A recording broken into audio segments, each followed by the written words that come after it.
예레미야서 16장 16절에서 18절 말씀입니다. 여호와의 말씀이니라.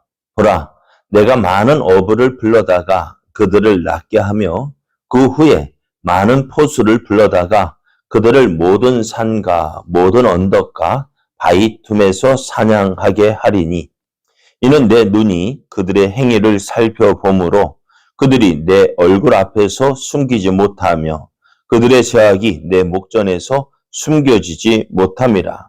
내가 우선 그들의 악과 죄를 배나 갚을 것은 그들이 그 미운 물건의 시체로 내 땅을 더럽히며 그들의 가증한 것으로 내 기업에 가득하게 하였음이라.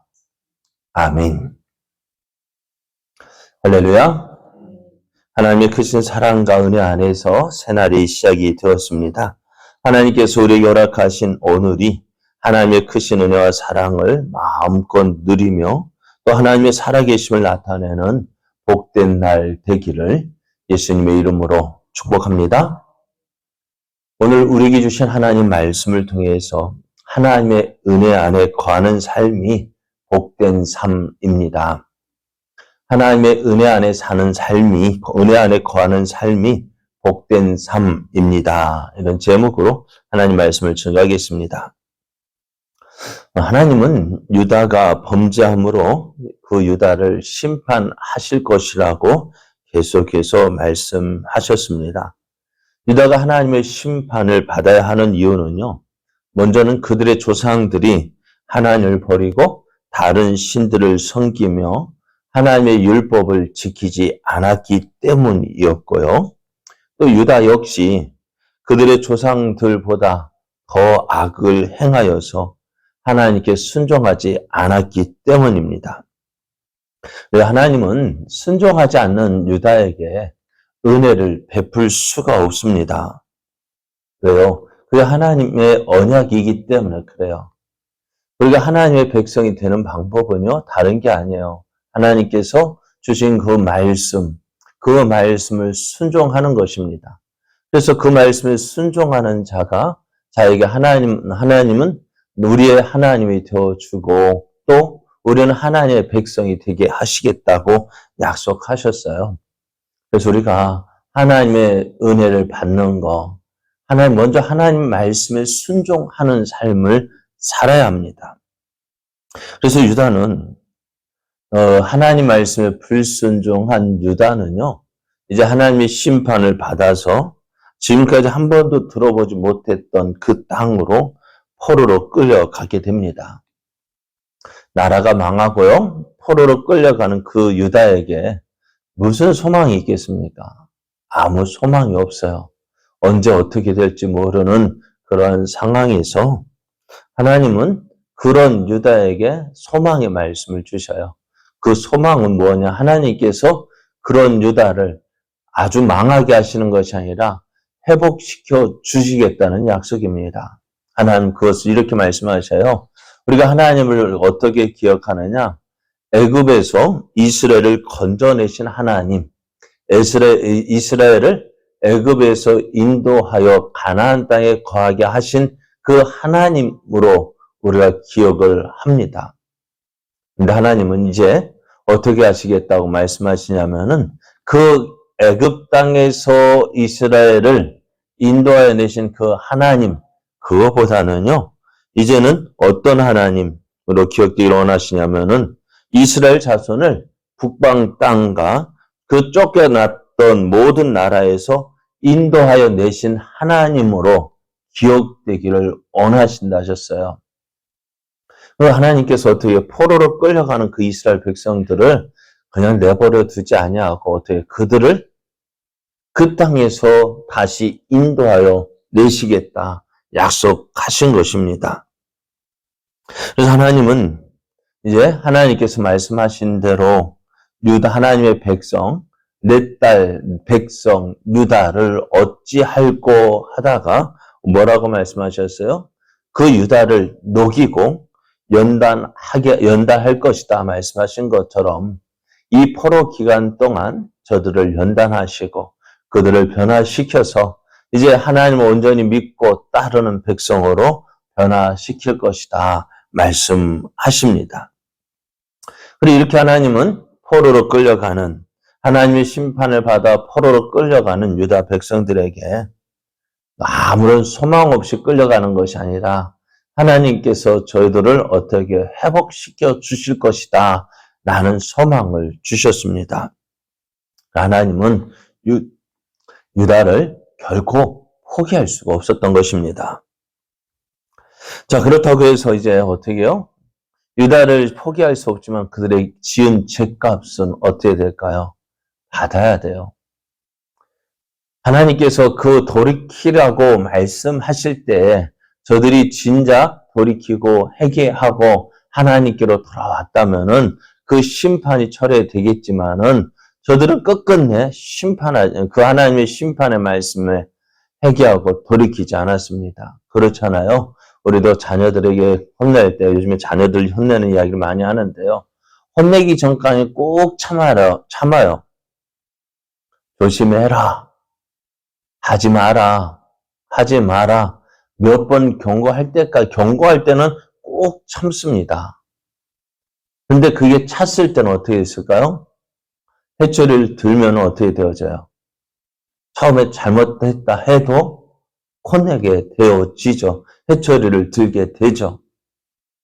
그러면 회초리를 들면서 어떻게 돼요? 잘못했다는 그 소리를 듣고 그 회초리를 거두게 되는 것처럼 이스라엘이, 이 유다가 심판하시겠다는 말씀 듣고 진작 회개하고 돌이켰다라면은 이러한 심판은 없었을 것인데, 회초리로 맞지 않았을 것인데 저들이 끝끝내 그 하나님의 그 말씀을 무시하고 듣지 않았기에 이런 심판을 받게 되어집니다. 하나님은 어떻게 하시느냐? 그 심판을 두 가지 비유로 말씀하시는데요. 먼저는 고기 잡는 어부의 비유를 통해서 말씀하십니다. 내가 많은 어부를 불러다가 그들을 낚게 할 것이다. 그리고 어떻게 해요? 많은 포수를 불러다가 그들을 모든 산과 모든 언덕과 바위 틈에서 사냥하게 하겠다라고 말씀해요. 하나님은 그 하나님의 심판의 날에요. 그 심판을 대충 하지 않으셔요.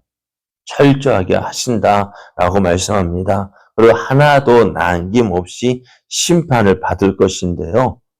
하나님께서 이렇게 심판하시는 이유는요. 그들의 행위를 보셨기 때문에 그래요. 하나님은 우리와 아무런 관계없이 지내시는 것 같지만은요.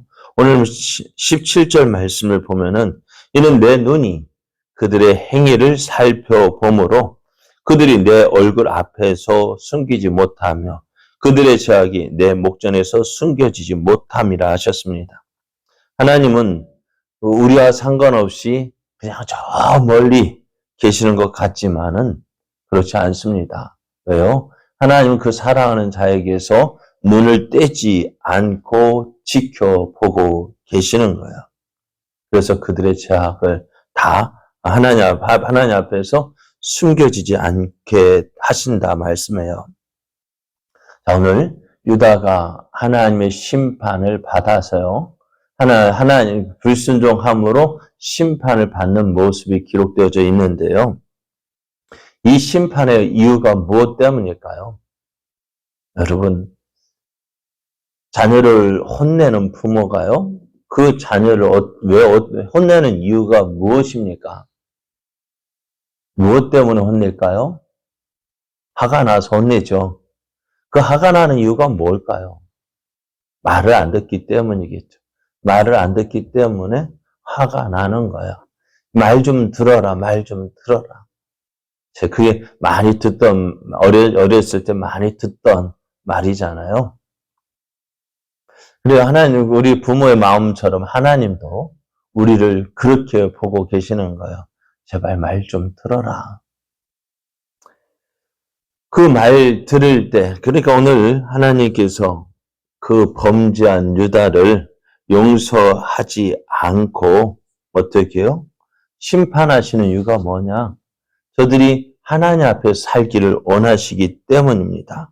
그래서 그 심판의 그 죄값은요, 정확하게 지불하게 하십니다. 18절 말씀을 보면은 내가 우선 그들의 악과 죄를 배나 갚을 것은 그들이 그 미운 물건의 시체로 내 땅을 더럽히며 그들의 가정한 것으로 내 기업에 가득하게 하였음이라 했습니다. 하나님께서 약속하신 이스라엘 백성이 허락하신 젖과 꿀이 흐르는 그 가나안 땅을요. 이스라엘 백성을 어떻게 했느냐? 그 미운 물건의 시체라고 표현을 했는데요. 이것은 이방의 우상들을 말해요. 하나님께서 가증히 여기시는 우상들. 그것이 아무 힘도 없고 아무 생명, 능력도 없고 그게 뭐예요? 죽은 나무 토막이기에 오늘 죽은 시체라고 표현을 했고요.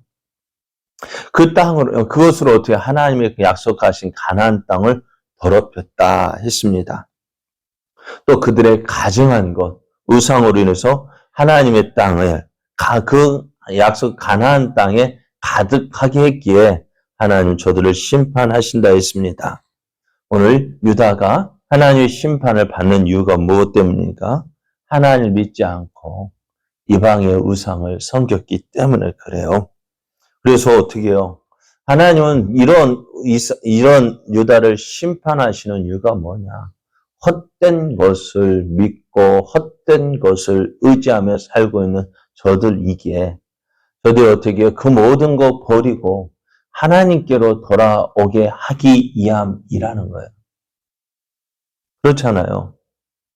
하나님을 믿어야 저들이 잘 하나님의 은혜 안에 거하고 하나님을 기쁘시하는 삶을 살아야 저들이 하나님께서 주시는 복과 은혜를 누릴 것인데 그 하나님 믿지 않는 거예요.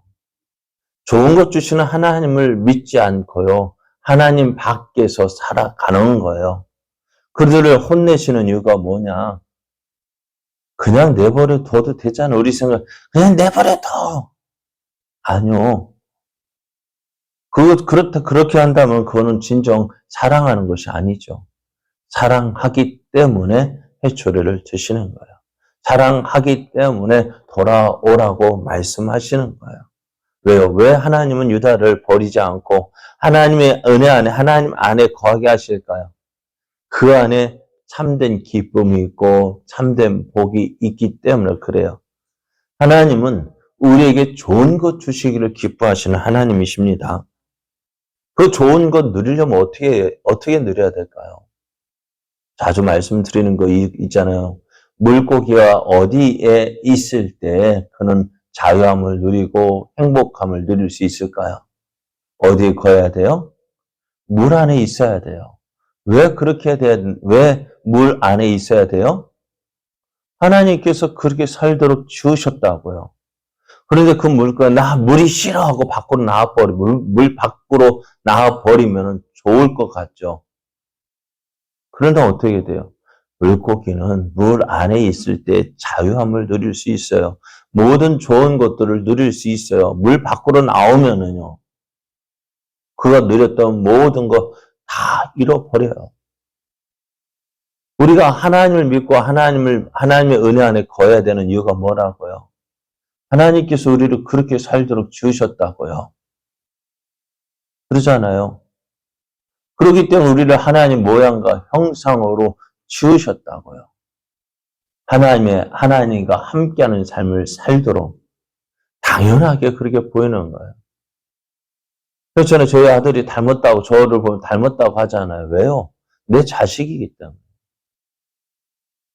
오늘 우리가 하나님 은혜 안에 거해야 되는 이유, 그렇게 하나님께서 지으신 거예요.